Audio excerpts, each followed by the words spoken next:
Well, thank you, everyone, for coming to the Groundwater Foundation webinar today. This installment of our webinar series that's co-sponsored by the Water Research Foundation. In order to achieve the Groundwater Foundation's mission of educating and motivating people to care for and about groundwater, the Groundwater Foundation is offering monthly webinars. While we continue to offer some conferences, seminars, and workshops, we feel the webinar series offers us the opportunity to provide valuable resources to you at minimal cost and no travel expenses. My name is Brian Reitz. I'm a program coordinator at the Groundwater Foundation, and I'll be hosting today's Groundwater Foundation webinar, Challenges and Opportunities of the Integrated Management of Surface Water and Groundwater with Ann Bleed. I just want to walk you through one webinar feature that we'll be using during the course of today's event. It's the chat feature. If you'd like to ask questions of me or of Ann during the course of the webinar, please type your question into the chat box just to the left of the send button in the bottom right-hand section of your screen. I will monitor the questions throughout the presentation, and then we'll address as many of them as we can possible during the Q&A segment, which we hold at the end of the presentation. You should see I typed a couple of notes in there already, but I'll type a little hi in there, and everyone should be able to see that. I just see it's in that box just to the left of the send button is where you would type your question into me. So with that, I want to bring in Ann Bleed.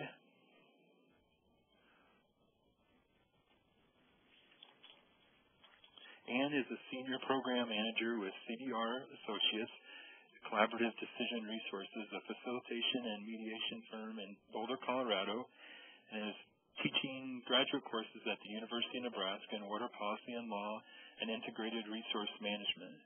For over 20 years, Ann has worked at the State of Nebraska Department of Natural Resources, first as the State Hydrologist, overseeing the more complex technical aspects of water administration and serving as the state's examiner in water rights hearings before the department, and then as the Deputy Director and Director of the Department. She served as representative of the State of Nebraska on negotiating teams that settled 2 interstate water allocation lawsuits, Nebraska versus Wyoming and Kansas versus Nebraska, before the U.S. Supreme Court, and helped develop the Platte River Recovery and Implementation Program. She also helped facilitate the Water Policy Task Force that wrote a new comprehensive integrated surface water and groundwater law for the state of Nebraska, and has a Ph.D. in ecology, an MS in system engineering, and a PE in civil engineering. So I would like to welcome in Ann. Thank you very much, Brian. Can everybody hear me okay? If there are any problems, please let Brian know. I am very pleased and very honored to have been asked to do a webinar by the Groundwater Foundation, which is a prominent and pioneering leader in providing education on water issues.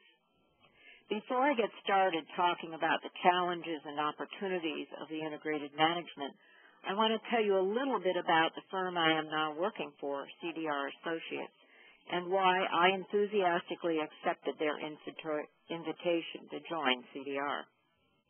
Before joining CDR, I spent over 20 years working for the Nebraska Department of Natural Resources, the agency that administers and regulates the state's surface water. During my tenure, I was involved with the state as state's examiner, as Brian mentioned, in numerous contested case hearings over water issues, and as a negotiator in the settlement of 2 interstate lawsuits before the U.S. Supreme Court. In short, I am very familiar with how conflict over water, which we will always have, can erupt into active water disputes. And I am familiar with the outcomes that result from litigation. While litigation, like conflict, will always be with us and is often the necessary hammer to force a settlement, I am convinced that court decisions are not the best way to manage our water resources. I believe there is a better alternative, and that the kind of work CDR Associates does is a key to implementing that alternative. Let me explain a little bit further. Okay, I need to make sure I can move there we go. CDR Associates was formed over 30 years ago and has been doing work as professional facilitators, mediators, and training of mediators to help groups in over 60 different countries to reach their own solutions to complex and often contentious problems. CDR's process focuses on facilitation of collaborative planning and decision-making involving complex issues and diverse stakeholders, situation assessments which evaluate the willingness of parties to engage in collaborative decision-making processes, and help determine what steps should be taken to get talks started. The mediation of deeply entrenched disputes, either prior to or during litigation. CDR has been involved in the development of formal settlement agreements and institutional arrangements, including contracts, compacts, and dispute resolution systems to ensure long-term sustainability of agreements. We've been involved in capacity building and training in collaborative problem solving. We have a number of different practice areas, including a strong focus on natural resources and particularly water resources. Our water resource practice has focused on the allocation of limited water supplies, the development of new water policies and laws, multi-objective integrated water basin planning, and a number of other issues. CDR's approach, which I think is very important, make sure that we involve those affected by the decisions. We try to integrate the best scientific, technical, and information, build trust and understanding among all participants, cultivate leadership and collaborative decision-making, develop broadly supported agreements in a timely and cost-effective manner, and ensure decisions are implemented and contain mechanisms to address future conflicts. I'd like to take some time to, in short, I believe that CDR has a lot to offer as we face the challenges before us in water management. In my mind, there are a number of very significant challenges that we are facing. But like Nebraska's pioneers who also face tremendous challenges, I believe that we too can be successful. The challenges I see are grouped in 5 different areas. These areas overlap and interrelate with each other, which increases the complexity of what we're dealing with. However, these challenges, just as the challenges to our Nebraska pioneers, are also opportunities. And so I think we can look at each of these circles as not only a challenge, but also an opportunity. Looking at the physical characteristics of water first, a key characteristic of water is that the amount of water in the world is constant. This is both a limitation because we cannot increase the total water supply, but it is also an opportunity because we cannot eliminate or totally consume it. As you probably all know, are very familiar with the hydrologic cycle. In the cycle, we do talk about water consumption, which is primarily equated with evaporation or evapotranspiration. But these processes do not destroy water. They simply remove it from the local area of interest and provide it as precipitation in some other area. Thus, our major problem is not that there isn't enough water in the world, but that the water we have is not at the right place at the right time. This has and already will continue to provide an opportunity, however, because it is possible to relocate and retime our water supplies for more efficient, beneficial use. Pollution of our water supplies also makes them unusable. However, even though we may pollute our water supply, we do not destroy the water molecules in the process. Thus, we still have an opportunity to improve the water quality. Another aspect of water that I think is important to recognize is that surface water and groundwater have very different flow characteristics. Surface water is easy to see. We can also readily understand the impacts of our management of surface water. The river above a diversion dam is full of water, but below the dam it is often dry. Groundwater, on the other hand, cannot be seen, is difficult to measure, and the impacts of use may not be evident for many years. Surface water flows quickly, 16 to 25 miles a day, while groundwater flows very slowly, perhaps just a foot a day or even a foot a decade. Surface water often flows across jurisdictional boundaries. Groundwater tends to be more localized. Surface water is easily recharged by precipitation and overland runoff. Groundwater, on the other hand, especially when it is in a deep aquifer, is not so easily recharged. These differences in flow characteristics between groundwater and surface water create both challenges but also opportunities. For example, because groundwater flows slowly, we can use groundwater aquifers, not surface water reservoirs, which inundate land and have high evaporation rates, to store water. And where surface water has been diverted, aquifers have often been recharged, usually accidentally and incidental to the surface water use. However, we have learned from the results of this incidental recharge that it is possible to manage these systems, and by intentionally managing the systems, we are starting to make more efficient conjunctive management of the entire system. Relationships between surface water and groundwater, however, can be quite complex, and this creates a number of both challenges and opportunities. I'm sure you're all familiar with the relationship between an aquifer and a gaining stream. Here you see the surface or the land surface in green, the water table surface in blue, and this would be the stream. This would be a gaining stream where water is flowing from the aquifer to the stream, as opposed to a losing stream where water flows from the stream to the aquifer. The relationship between a gaining stream and a losing stream is very definitely a dynamic system, and the relationship can change quickly depending on weather conditions and weather use even within one day.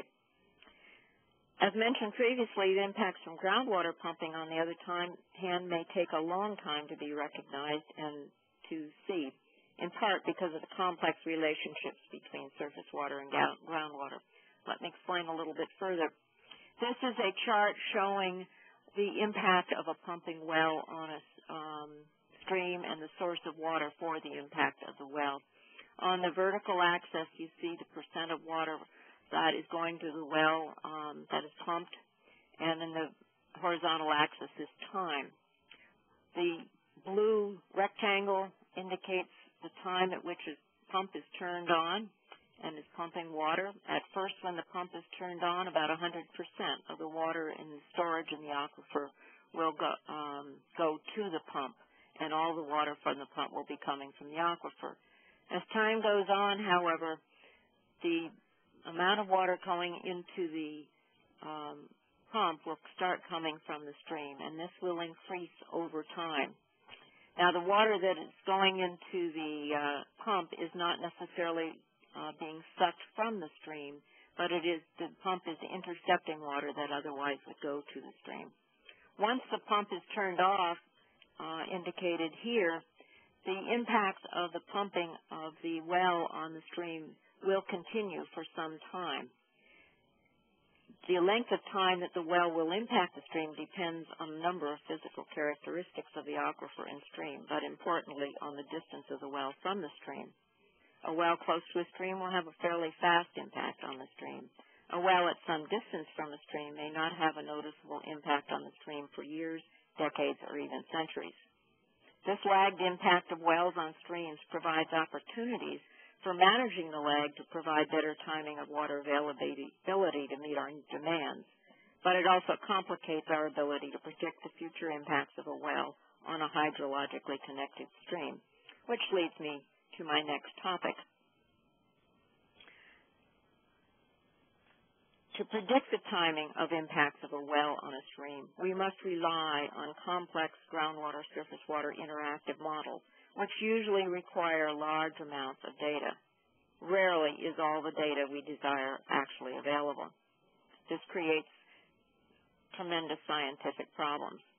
To develop an accurate model, The standard practice is first to develop a model that emulates the historical conditions of the stream aquifer system.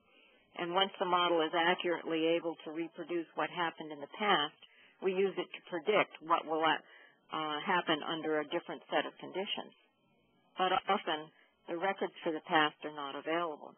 For example, rarely do we have historical records on how much water was actually pumped by groundwater wells. Aquifer recharge is another critical input to models for which we rarely have actual data, and therefore we must make estimates of what we think the recharge should be. These scientific problems lead to a tremendous amount of uncertainty about the model output. Some input data we may be able to put limits or confidence intervals around to assess the risk that the data may be wrong. But in other cases, we simply do not know, and therefore we can't even assess a risk. Yet, even though we don't have precise understanding of the basic geology we would ideally like to have, we often have to move ahead with a management decision based on the imperfect model, even when we know this decision will have major and very significant economic and environmental impacts on stakeholders. For this reason, we need, I believe, to be honest with the stakeholders about what we know and don't know, and estimate the best we can what the risks and uncertainties are. On the other hand, we do have many new and developing scientific tools that will improve our ability to assess risk and uncertainty. In particular, as an example, we have a lot of geographic information systems and remote sensing capabilities. I'd like to mention one that the University of Nebraska is working on with the help of Richard Allen from the University of Idaho, where we are using remote sensing to actually measure not just what water is being pumped, but how much water is being consumed and not returned to a local land system. It is systems like this that I think will be extremely helpful in the future. Another process that is becoming more and more important, I believe, is adaptive management, which allows us to move in the face of uncertainty and be able to manage by designing our treatment processes in incremental steps, so that we can test the basic hypotheses on which we are basing our management options. In addition to the physical and scientific challenges, there are also legal challenges. In the United States, except for federal laws primarily pertaining to water quality, water law is developed and administered by the states, not the federal government. Surface water and groundwater law in the U.S. evolved separately. In the western U.S., where water tends to be scarce, surface water law has a relatively long history. In the latter half of the 19th century, western states adopted, for the most part, the prior appropriation system, in which the first in time to get a permit has the first right to use water. On the other hand, groundwater was rarely regulated until the second half of the 20th century. In fact, most interstate compacts and decrees, which were primarily developed in the 20s and the 30s, do not even mention groundwater. As a result, in recent years, there have been a number of disputes over the impacts of groundwater use on interstate apportionment. Like the interstate compacts, early groundwater law was also the result of court cases more than legislative processes. Now, however, most states have legislatively adopted the prior appropriation system for groundwater. And in most states, the state itself regulates the groundwater.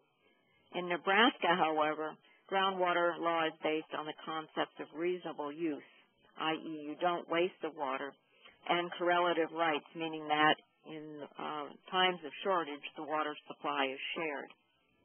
Nebraska also is different from most of its western neighbors in that the groundwater is not regulated by the state, but is primarily under the local control of 23 locally elected natural resources districts. And finally, although groundwater hydrologists understood that there was a connection between surface water and groundwater, in most states the need for integrated management of surface water and groundwater was only recently recognized in the law. Unfortunately, the longer a state waited to integrate the management of groundwater and surface water, the greater the likelihood that basins have become over-appropriated.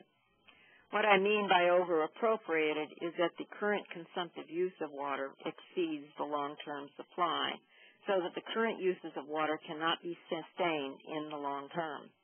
The fact that this happened relates back to the complexity of understanding groundwater impacts and the lagged effect of these impacts on surface water supplies.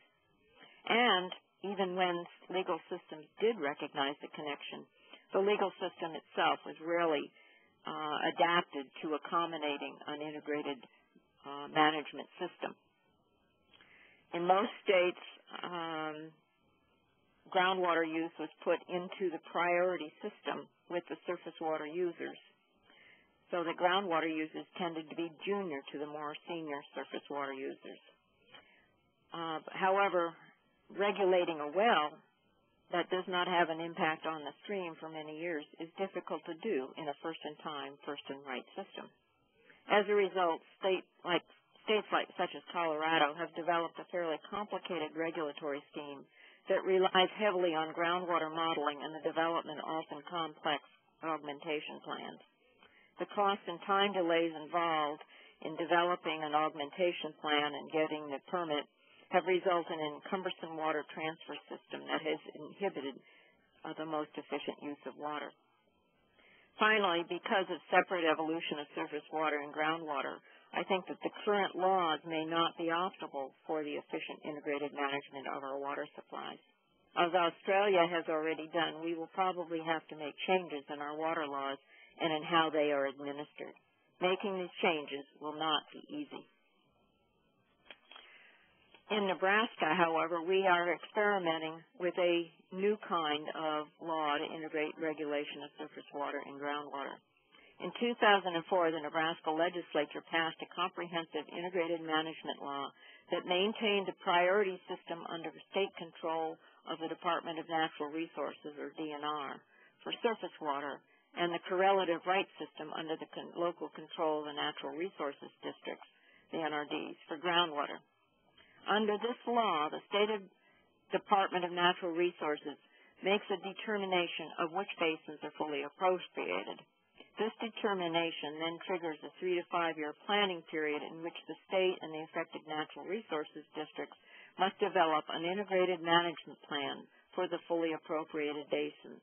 The plans all have to have a goal of achieving and maintaining a balance between water supplies and use so that the economic viability, social and environmental health, safety, and welfare of the river basin can be achieved and maintained for both the near term and the long term. The Nebraska system has a major advantage in that it recognizes the differences in both the physical conditions and other economic, social, and environmental factors among different river basins, and involves those most affected in the development of the management system, most affected by the management system in the development of the necessary rules and regulations needed to implement the management plan. But we must not forget individual basins are connected with each other. Therefore, we need to enforce statewide guidelines to ensure that what is done in one NRD basin does not adversely affect water users in another basin. The implementation of local control, either at the NRD level or a state level, has advantages, but it does exacerbate administrative problems. Water systems rarely respect jurisdictional boundaries. Often the impacts of a management decision are felt beyond the jurisdiction of the governmental entity in charge of the management decision. This diagram shows the jurisdictional boundaries shown in white here, say of a state or a natural resources district. A stream is crossing these boundaries, shown in blue, and shown in green is the surface watershed basin that's from which water runs off into the stream. The brown indicates the groundwater basin from which groundwater flows to the stream. As you can see, none of these boundaries overlap each other or can coincide, which creates jurisdictional problems that need to be taken into account as we managed more holistically, both our surface water and our groundwater uses. In addition, there are a number of conceptual problems that I think we need to face, but again, these also provide opportunities. First, although we understand surface water and groundwater are hydrologically connected, we still view them as separate water supplies. This concept tends to pit surface water users and groundwater users against each other. In reality, where they are connected, surface water and groundwater are one resource and need to be managed as one resource. The exciting thing about Nebraska's new integrated management law is that it has the potential, and in some basins already is, fostering cooperation between surface water and groundwater users. Water quantity and water quality also need to be managed together. We also need to look at both blue water and green water. These are not separate water supplies, but are simply two different components of a single water supply and need to be managed together. What is meant by blue water and green water? According to the International Water Management Institute, blue water is the water in streams, lakes, groundwater aquifers, and, in other words, the flowing water that we usually think about managing.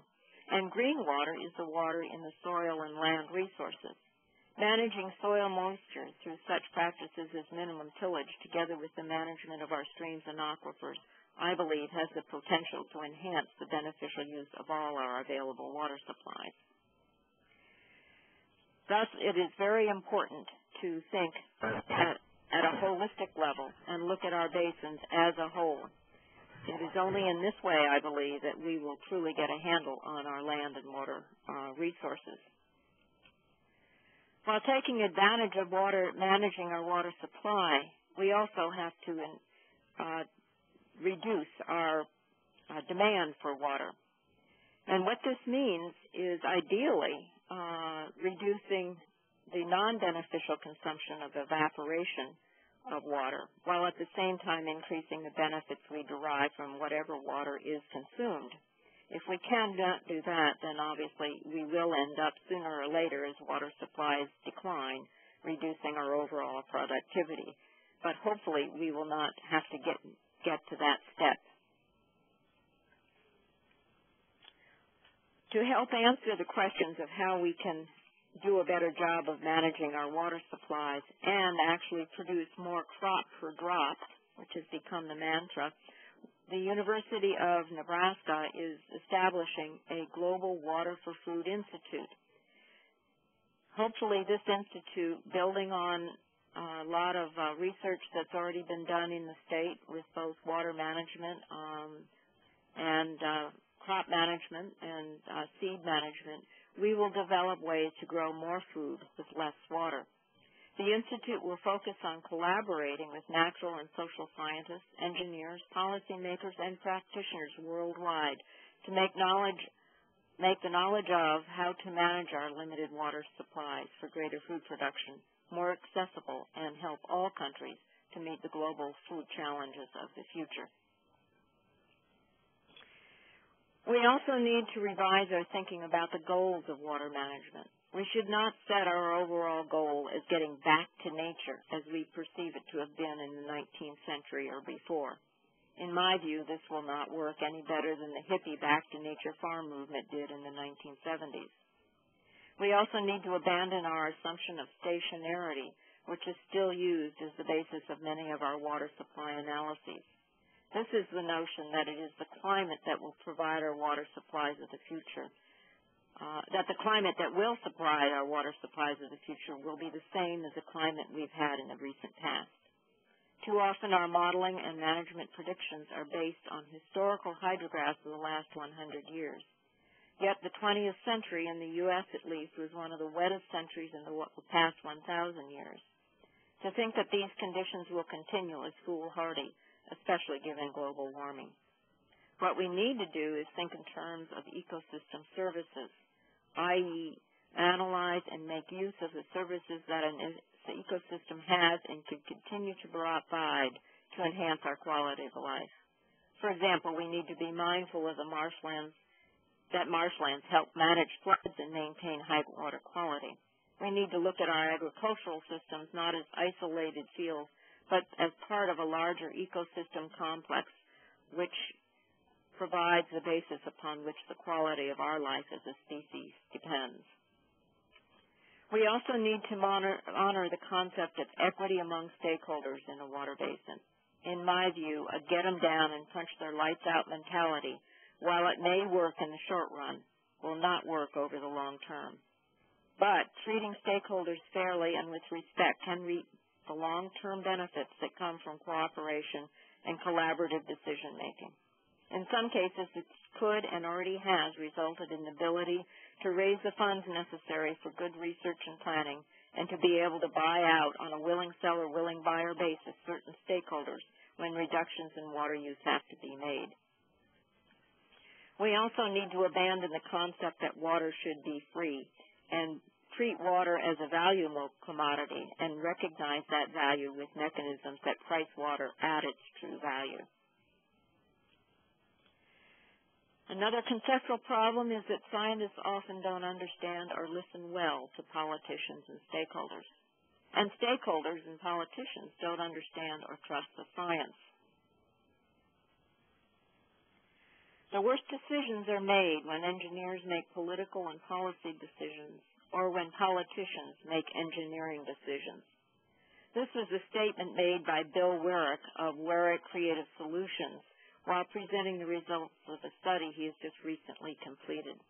I'd like to share some of the results of this study with you because Bill's study suggests that there are more experienced and more smart people than I am who are thinking like me.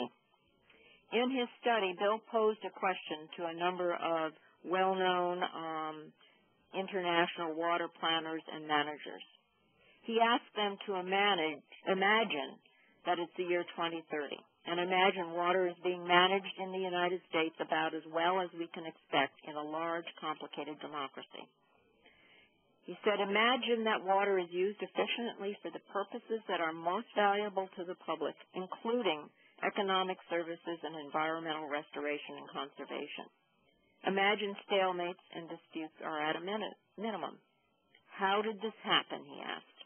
What were the key and necessary changes that allowed water management in the U.S. to progress so much in 20 years?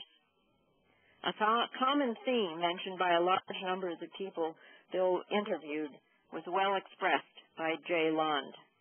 He said, we need a disaster. Lund said, for many of our systems, the problem is protracted paralysis. Stakeholders and political interests and individuals have dug themselves in so deep that only profound disasters can shape them into real and serious thought about the problem and solutions.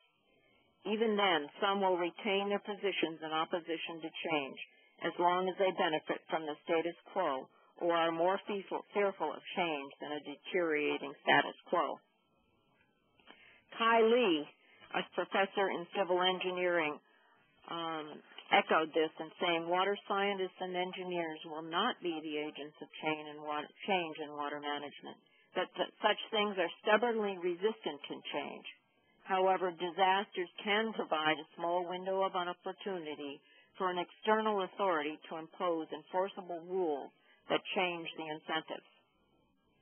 Thinking along the same lines, Nobel Prize winner in economics Elinor Ostrom has said, the classic theory of collective action predicts no one will change behavior and reduce their energy use unless an external authority imposes enforceable rules that change the incentives.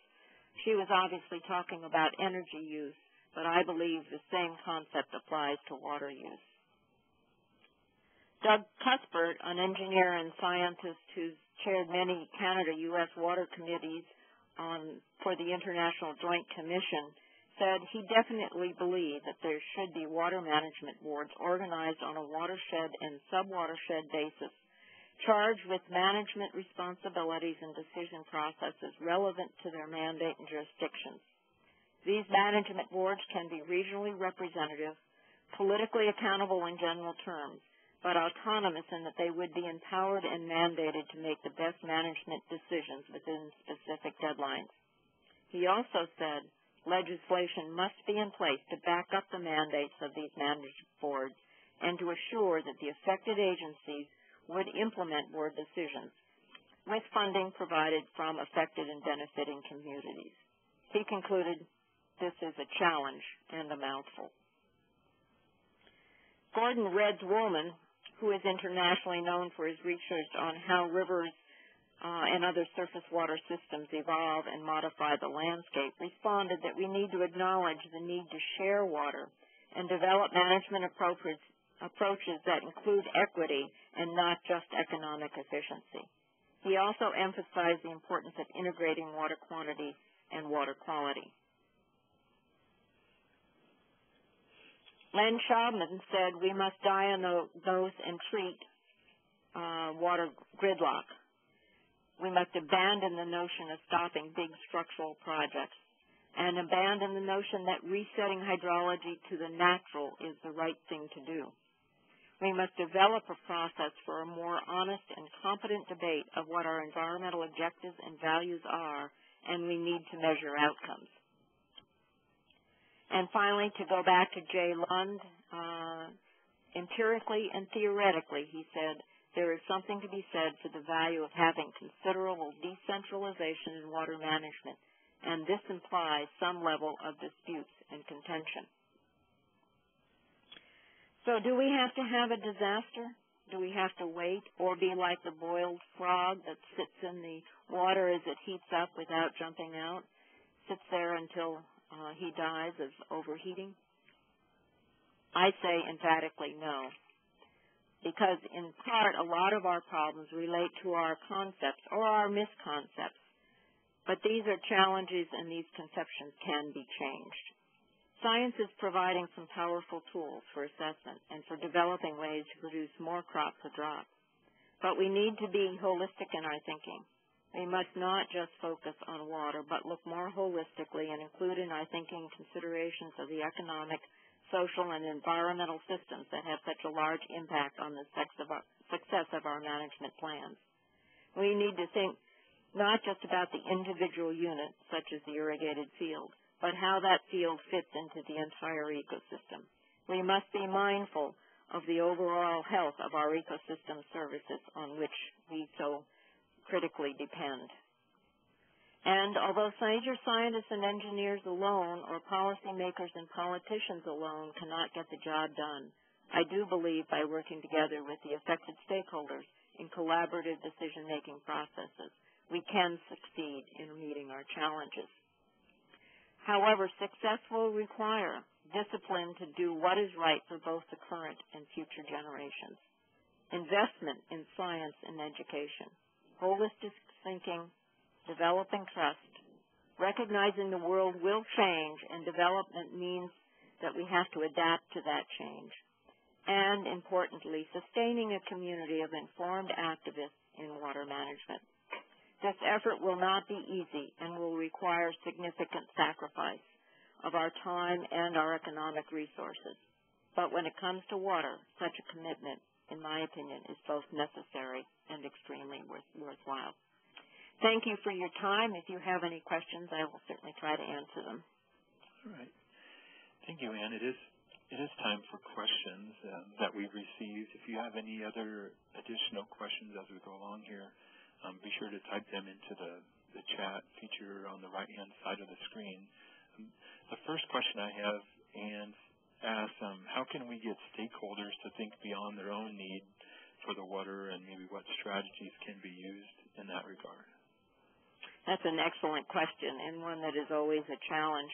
My experience has been that if you can get stakeholders together, both formally and informally, so that they start to talk with each other and start to develop a relationship, that you begin to see stakeholders starting to understand where the other stakeholder is coming from and starting to realize that these people have real concerns.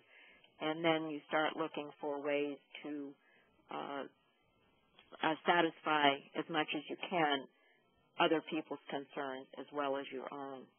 The other thing that I think it's important to do, and this is where science comes in, if you can look for alternatives that go beyond the normal way of thinking, that get us away from drawing lines in the sand, but start providing alternatives that might be solutions to more than one stakeholder's issues.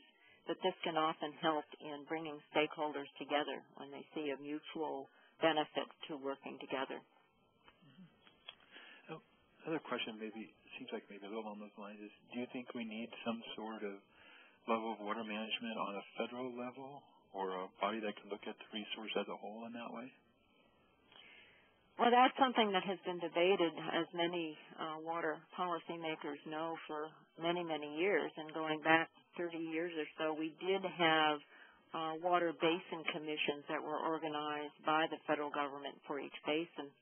I think in some ways, yes, my comment about making sure that we have rules in place that ensure that local basin management decisions do not adversely affect other basins is critical, and we also need to make sure that the enforcement guidelines are in place to make sure that the local entities that are managing water do, in fact, do what they need to do.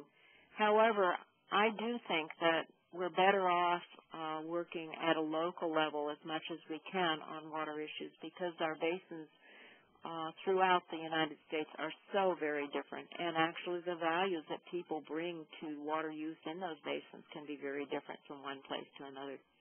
So I think local control, but with some kind of overarching guidelines that can and will be enforced if necessary to make sure that those at the local management level are fulfilling their responsibilities. Okay.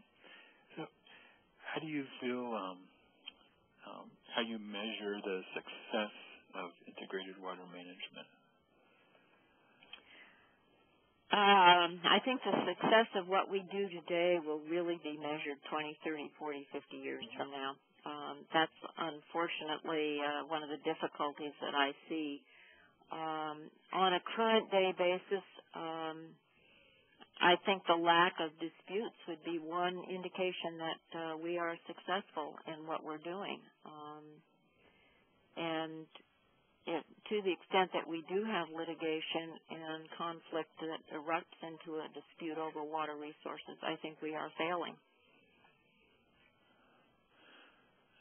Another question is, does anybody charge for the use of natural flow? Right now, no. Most people are not charged for the use of natural flow, and that's what I meant by the need to recognize the economic value of water. The problem we've got is, although we pay for infrastructure to get and move the water and pump the water from one place to another, we are usually not charged for the water itself. We tend to take it as a given, and therefore I believe we do not respect it as we need to respect it. There is a value, in my view, to natural flow in streams, and this is where I think we need to look very carefully at what our values are on a basin-by-basin basis. And if, in fact, we do value having natural flow in the stream, either for fish and wildlife purposes or for recharge purposes or water quality purposes. I know in Nebraska there are a lot of cities that depend on stream recharge for their municipal drinking water supplies. Where those values are clearly articulated and recognized in a management plan, I think we will start to put a value on in-stream flows, and I think eventually we will have to put an economic value on that water, and so that we pay the appropriate price to maintain it. Okay. Another question, how does population growth rate affect how we manage water? Well, clearly, population growth rate increases the demand for water and makes our job much more difficult. At a conference where we looked at the Global Water for Food Institute and how it should be set up, it was commonly said that in order to meet the world's population demand for food in 2050, we would have to worldwide double our food productivity. which is one of the motivations for the Global Water for Food Institute. But that also creates tremendous demand on our water supplies. And I think that we're going to see more and more emphasis placed on water, not only for drinking water, but for the production of food. In the process of doing that, however, I think we need to be very cognizant of the fact that we cannot destroy the ecosystem on which our society depends, and we have to be mindful of those other ecosystem services. That's not to say we have to go back to what the ecosystem looked like 100 years ago, but we do need to be mindful of the services those ecosystems are providing and hopefully will continue to provide for us as a human species. Another question is, what's a good resource for a layperson to get a really good explanation of Nebraska's water law? What would you send them to or thoughts? There are some publications that came out of the Department of Natural Resources, some pamphlets that do a brief job of describing Nebraska's water law. Beyond that, I don't know that anything has been actually written down. And as I said, the new Integrated Resources Management Law is still in its experimental stage, and time will tell whether it works or not. A couple of questions in regards to Australia, and I mean, one of them maybe is, what are some lessons that can be taken from that plan that they have? Well, I am not an expert on Australian water law by any means. But I think there are a couple of lessons. One is that, and perhaps a very important one, in Australia they truly believe that climate change is a reality. And instead of assuming that the water supplies will continue in the future as they have in the past, they have really come to grips with the fact that they have a change in their climate which is very adversely affecting their water supply. They have also been very active in trying to work together to reduce demand. I know that most households in Australia have been given an egg timer of 4 minutes, and the goal is to make sure that your shower lasts no more than 4 minutes. And another thing that has happened on the children's program, there are songs that children are singing at great length, and I know this because my grandchildren live in Australia, saying, "Don't waste the water, it's precious." In terms of actual changes, they have been evolving. It wasn't a massive all of a sudden change, but they have been evolving their water law systems so that they don't look at the rates of diversion as much as the total quantity of diversion, and they limit how much both surface water and groundwater can divert for a given use in terms of quantity per year. And this is happening to some extent in Nebraska with our groundwater resources, and I think it will continue to move across the state and perhaps be expanded to the use of surface water, where you would have an actual volumetric amount within which you must, that is limiting your use, and therefore you must make do with and expand your productivity given that limited volume. But there's a lot more to Australian water law than I know, that I'd like to learn more. All right. I think we have quite a few engineers joining us today, and one of the questions that's asked is that you mentioned one of the problems is that engineers try to make policy decisions, and politicians tend to make engineering decisions. And the question is, as engineers, it would be great to hear what are some common examples of policy decisions that engineers tend to make that maybe they shouldn't. Is there something you can think of? Well, what I have seen is situations where engineers will develop a model for a system and come up with what they believe is the right solution and present this as the solution. And when this type of thing does happen, I think that it tends to be a fairly narrow solution and often omit something that might be very, very important to stakeholders, to the point where the stakeholders say, no, we will not accept this. And, of course, then the dispute only increases in volume and nothing gets done. But I really do believe by working together, the engineers and policymakers can really come up with a superior solution that recognizes things beyond the pure engineering principles, but recognizes the social and economic and value systems of stakeholders. Another question, does integrated management include recycled water supply? I think it certainly can. And in fact, I would argue probably it does necessarily, because we deal with a hydrologic cycle. And I do think that one way that we can expand our efficiency of water use is to recycle water.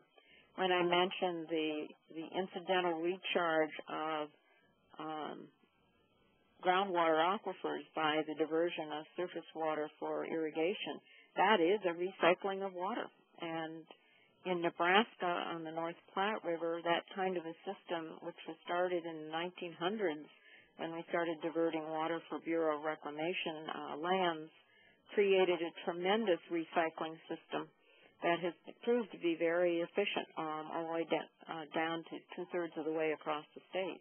This was not the intention of the early planners, but that's in fact what happened. And I believe that if we focus on that more carefully, as is being done in Nebraska and Idaho and I know a number of other states, that we can make more efficient use of our water through recycling.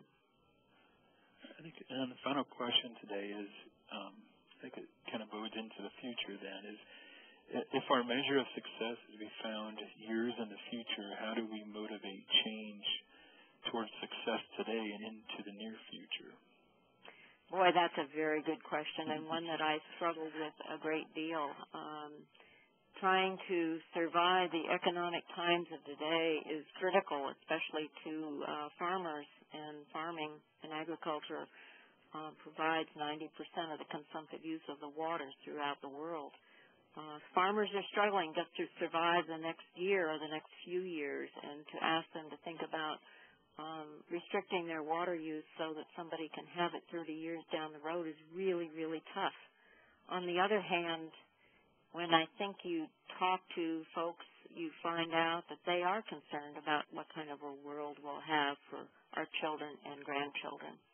So I think one of the ways that I see success is trying to get a better handle on what our consumption of water is in a basin, and what kind of water supplies we have in the basin, and bringing those into balance in both the short term and the long term. That doesn't mean in a dry year you can't use a bit more water from the aquifers than you otherwise would in wet years, with the understanding that those aquifers will recharge. But over the long term, I think that if we can come into a balance between our supply and use, we'll be in very good shape for the future. And that's, again, where science and modeling comes in, because we have to try to predict what that balance is and what it will be in the future. But there again, I think we are developing better and better tools to make those predictions. And as long as we don't rely on the stationarity of climate change, I think we have a reasonable chance of using those tools to come into balance and use that actual balance as a measure of our success. Great. Well, I just want to say thanks again to Ann and for everyone for attending today's webinar that's co-sponsored by the Water Research Foundation. After today's webinar, you'll receive a survey evaluation for this and via email from us. And if you have a chance to fill that out and respond to that, that'd be great. Our upcoming webinars, the next one is on Tuesday, November 24th, where we'll discuss geology as we know it, or do we, discoveries in known geologic terrains using the airborne geophysics. The registration for that will open in early November at our website at groundwater.org under the webinars button. And you also probably, if you've attended this one, you also receive an email message from us through our constant contact service that will alert you to that. And then December, Ed Means will be presenting Communicating the Value of Water, and we think both of them will be of great interest to many of you. An on-demand version of this webinar with Ann will be available at our webinar button as well. As a registrant for this webinar, you'll receive a coupon code to access that version for free. That coupon code will be included in the survey email that you get. If you don't receive that code, be sure to contact me. You can contact me at webinar@groundwater.org if you don't receive that. So I want to thank you again. If you'd like more information about the Groundwater Foundation, you can visit our website at groundwater.org. We're also on Facebook and on Twitter, and as well as LinkedIn. So that concludes today's webinar. Thank you again to Ann for spending your time with us and lending your expertise to this great subject. So I want everyone to have a great day.